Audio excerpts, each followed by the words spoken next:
Hi, I'm Beck Mackey. I'd like to have a quick chat to you about GST and how it applies to residential property developments. We're just going to look at small scale developments, not larger scale developments. So I'm just talking about, 1, 2, 3 units, something like that. Although the same principles apply, the intentions change more regularly with these smaller developments, and that's what I wanted to focus on today.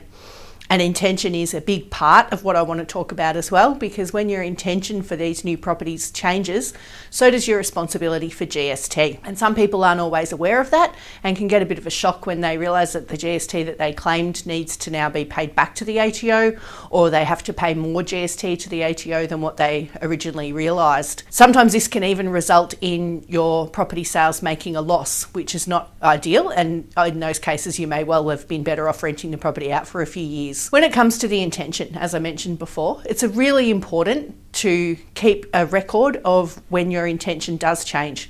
So say, for example, you've got a block of land, you're going to build 3 units on it and you want to sell them. That's great. You know that GST is going to apply, so that's not an issue. Then when you go to put them on the market, you find that, as is current at the moment, the market's dropped a little bit and you're really not going to get your money back, so you decide to rent them out for a little while. At that time, your entitlement to have claimed all the GST on the build changes and you're no longer entitled to it. So it involves some quite complex calculations where we have to adjust the GST and pay back some of what you've claimed to the ATO.